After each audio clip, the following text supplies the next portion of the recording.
మన జీవితంలో చూసేది ఇవే. దేవునికి మనం భయపడుతున్నామా లేదా, దేవుణ్ణి తెలుసుకున్న వాళ్ళని ఆ మనస్సును అప్పగించి, మన మనస్సును దేవుడికి అప్పగించి, అలాగే మన మాటలు కూడా దేవుని ఎదుట మరి తగ్గింపు కలిగి, దీనత్వం కలిగి ఎలాగ మనం ఉంటున్నామో దేవుడు ఎప్పుడు దీన్ని గమనిస్తూ ఉంటాడు. అందుకే మన అనుదిన జీవితంలో ఇది చాలా ముఖ్యం. దీన్ని మనం బాగా అభ్యసించాలి, నేర్చుకోవాలి, అలవర్చుకోవాలి.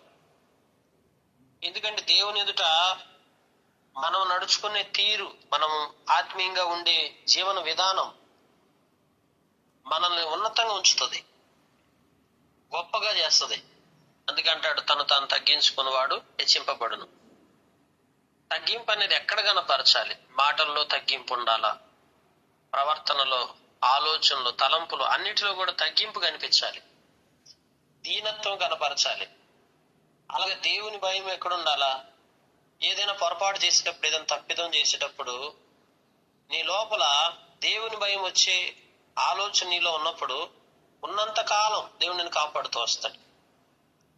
ఎప్పుడైతే నీలోంచి దేవుని భయం తొలగిపోతుందో అప్పుడే నువ్వు పాపానికి, చెడుతనానికి, అవిధేయతకి చోటిస్తావు. అవిధేయత అంటే దేవుడి మాట నిర్లక్ష్య పెట్టకుండా దేవుని ఎదుట అవిధేయంగా మనం నడుచుకుంటాం. కనుక ఇక్కడ దానియేలు యొక్క అనుభవం ఏంటంటే, దానియేలుతో దేవుడు చెప్తున్న మాట ఏంటంటే, దానియేలు భయపడకము. వాస్తవికంగా ఈ దర్శనము దానియేలుని భయాందోళన గురి చేసింది. చూసాము, కొన్ని దినాల పాటు ఆహారం లేదు, మనసు సరిగ్గా లేదు, అన్ని కూడా ఆలోచన పెట్టుకున్నాడు. అలాంటి పరిస్థితుల్లో ఉండిపోయాడు దానియేలు. ఆ యొక్క దిగులు, విచారంలోకి వెళ్ళిపోయాడు దానియేలు.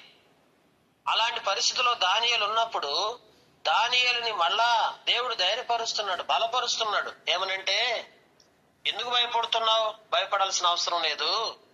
నీ మనసుని నాకు అప్పగించావు కదా, నువ్వు తెలుసుకున్న వాళ్ళని నీ మనసును నాకు అప్పగించి నువ్వు నా ఎదుట భయపడుతూ నేను చెప్పిన మాటలన్నీ కూడా మరి నువ్వు వినటానికి విధేయం చూపిస్తూ, లోబడుతూ, తగ్గించుకొని వస్తున్నావు చూడు. దానిని బట్టి నేను మళ్ళా నీ దగ్గరకు వచ్చి ఉన్నాను. దేవుడు మాట్లాడుతున్నాడు. చూడండి, తన దూతను పంపించి మాట్లాడిస్తున్న విధానం గమనించినట్లయితే, పారసీకుల రాజ్యాధిపతి 21 దినాలు నన్ను ఎదిరించను. ఇంకా పారసీకుల రాజులు సముఖమున నేను నిలిచి ఉండగానే మరి ప్రధాన అధిపతుల్లో మిఖాయేలు ఒకడు నాకు సహాయం చేయవచ్చును. చూడండి, ఈ లోకపు రాజ్యాలు, రాజ్యాధిపతులు, మరి ఎంతో మంది దుష్టుడు, దేవునికి విరోధముగా, క్రీస్తు విరోధి ఆయా రాజులుగా మరి మలచబడి ఏమవుతారంటే, ఈ అంత్య దినాల్లో, కడవరి దినాల్లో దేవునికి విరోధముగా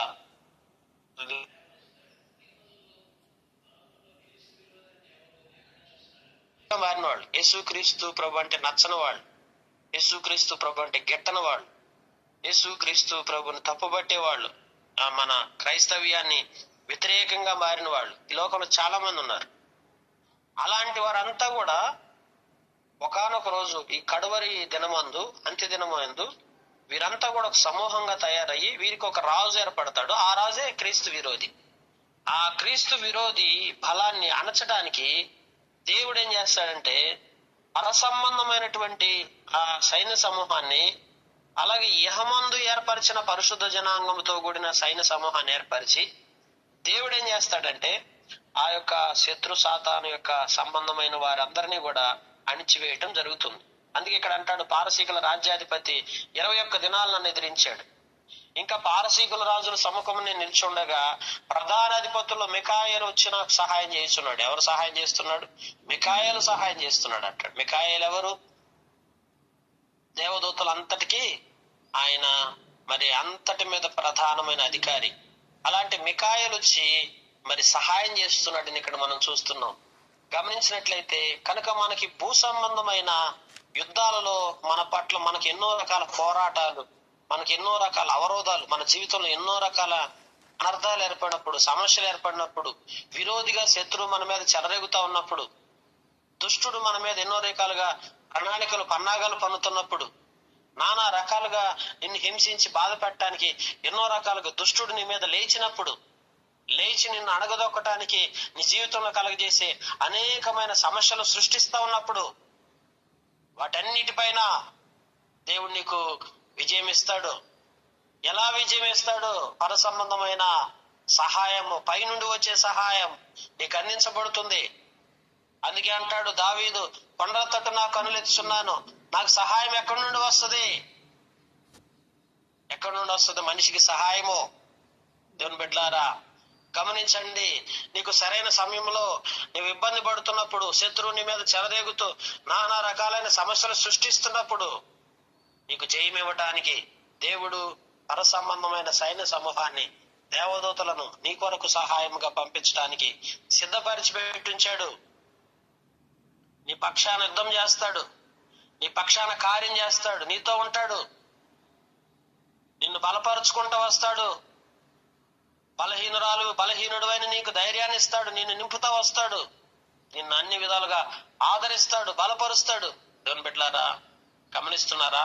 ఉదయకాల సంబంధు మనం ఆత్మీయంగా గమనించినట్లయితే అన్ని విధాలుగా కూడా మనం దేవునికి తగినట్లుగా మనం జీవించే వారికి ఉండాలి. మనం ఆత్మ సంబంధముగా జీవించి మహిమకరంగా బ్రతకాలి.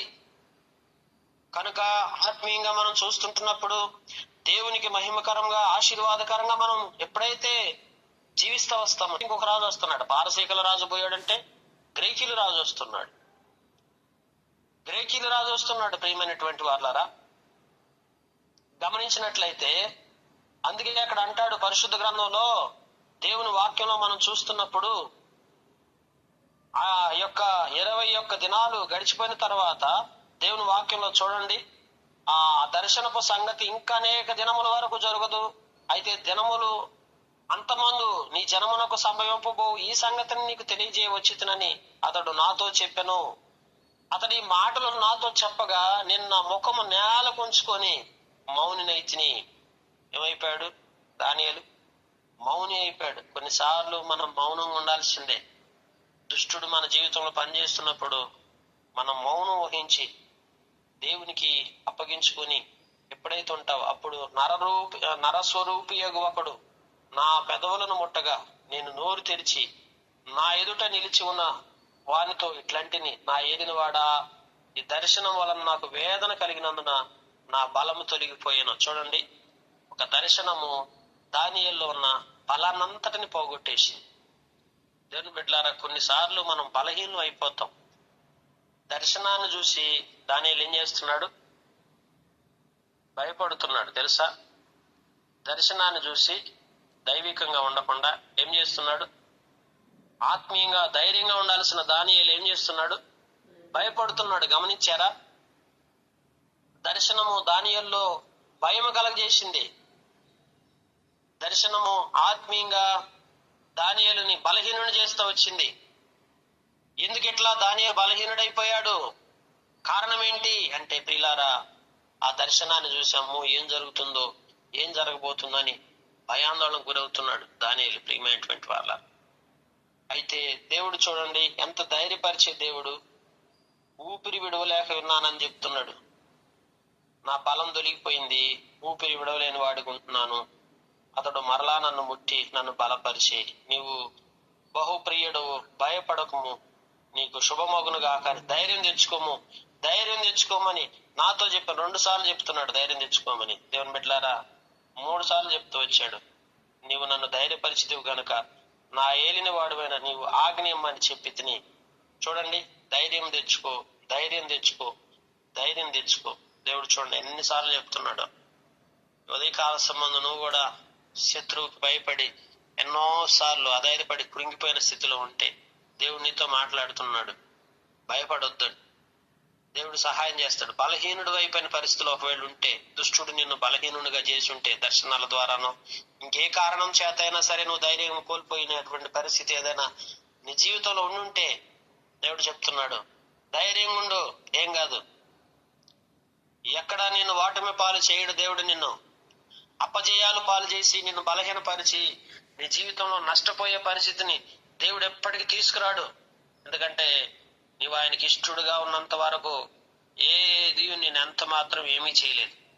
అందుకే దానియేలుకి దేవుడు సహాయం చేసేటప్పుడు కూడా ఒక మాట గుర్తు చేస్తున్నాడు. ఏం గుర్తు చేస్తున్నాడు? దానియేలు, నీవు నాకు బహుప్రియుడువు. దేవునికి ఇష్టమైన జనాంగంగా బ్రతికిన వారిని ఎవ్వరు కూడా ఈ లోకంలో టచ్ చేయలేరు ప్రియులారా, ఏమి చేయలేరు. దుష్టుడు ఎంత మాత్రం శోధిస్తుందేమో మహా అయితే, శ్రమలు పెడుతుందేమో మహా అయితే, ఇబ్బందులు పెడుతుందేమో మహా అయితే, ఓటమి పాలు చేయడానికి ఎన్నో ప్రయత్నాలు చేస్తుందేమో మహా అయితే, ఎన్నో రీతులుగా నిన్ను శోధించి బలహీనపరిచి కృంగదీయటానికి ప్రయత్నం చేస్తుందేమో మహా అయితే, కానీ నీ మీద జయం పొందటం మాత్రం దాని తరము కాదు, దాని వల్ల కాదు. గెలుస్తావు, నువ్వే గెలుస్తావు. నువ్వు ఓటమి పాలు అయ్యే అవకాశం లేదు. అందుకే ఇప్పుడు చూడండి, కృంగిన దానియేలుతో దేవుడు ఇదే చెప్తున్నాడు. దానియేలు, ఎందుకు భయపడుతున్నావు? ధైర్యంగా ఉండు, ధైర్యం తెచ్చుకో, ధైర్యం తెచ్చుకో. దేవుని వాక్యంలో చూస్తే, నేనెందుకు నీ వద్దకు వచ్చేదను అది నీకు తెలిసింది కదా. ఒక పారసీకుడు అధిపతి యుద్ధం చేయుటకు మరలా పోయేదును. నేను బయలుదేరుచుండగానే గ్రీకులు దేశం యొక్క అధిపతి వచ్చును. అయితే సత్య గ్రంథమందు రాసినది నీతో చెప్పేదను, మీ అధిపతి యొక్క మిఖాయేలు గాక ఈ సంగతులను గూర్చి నా పక్షముగా నిలువ తెగించిన వాడెవడనూ లేడు, వాడొకడనూ లేడు. చూడండి, మిఖాయేలు ఈ మనిషి రీతిగా ఉన్న రాజులతో యుద్ధం చేయడానికి దేవుడు మిఖాయేలును పంపిస్తున్నాడు. మిఖాయేలు, దేవదూతలు, సైన్య సమూహం అందరూ కూడా వచ్చి యుద్ధం చేయబోతున్నాం, ఓటమి పాలవుతామని భయపడొద్దు. ఈ అంత్య దినం ముందు కడువరి దినాల్లో కలగబోయే ఆ దుష్టునికి, అపవాదికి, దేవునికి జరిగే ఆ మహాయుద్ధాన్ని దేవుడు దానియేలుకి దర్శన రూపంగా చూపించినప్పుడు దానియేలు చాలా కాలం కృంగిపోయాడు, బలహీనుడైపోయాడు. అయితే దేవుడు మరలా ధైర్యపరిచి, నీకు జయం ఇవ్వటానికి నేనున్నానని చెప్పి ధైర్యపరుస్తూ వచ్చాడు. ఈ రోజు నీ జీవితంలో ఎన్నో రకాల శోధనలు, శత్రు దుష్టుడు నీ జీవితంలో పనిచేస్తూ ఉంటే వాటన్నిటిపైన ప్రభు నీకు జయమిస్తాడు. ధైర్యంగా ఉండు. ఒకవేళ బలహీనపడిన పరిస్థితుల్లో నువ్వేదన్నా ఉంటే ఈ ఉదయకాల సంబంధు దేవుడు నీతోనే మాట్లాడుతున్నాడు. ధైర్యంగా ఉండు, ధైర్యంగా ఉండు, ధైర్యంగా ఉండు. 3 సార్లు చెప్తున్నాడు నీకు. గమనించి అర్థం చేసుకొని లేచి దేవుని సన్నిధిలో మోకరించి ఆత్మీయంగా ప్రార్థనలో ఉంటూ దేవునికి నమ్మకంగా జీవించు చాలు. ఆ బలహీనపడిన పరిస్థితి నుంచి దేవుడు మళ్ళీ నిన్ను బలోపేతం చేసుకుంటూ వస్తాడు. ఎందుకంటే నీవు ఆయనకి ఇష్టడు కనుక ఆయనకి ఇష్టలుగా ఉన్న వారందరికీ ఆయన భూమి మీద ఆ భూమిని స్వతంత్రించుకునే విధంగా చేస్తాడు. అన్ని విషయాల్లో మేలు చేసి ఆశీర్వాదకరంగా ఉంచుతూ వస్తాడు. ఆ రీతిగా మన నుంచిలాగా దేవుడి మాటలు దీవించునుగాక.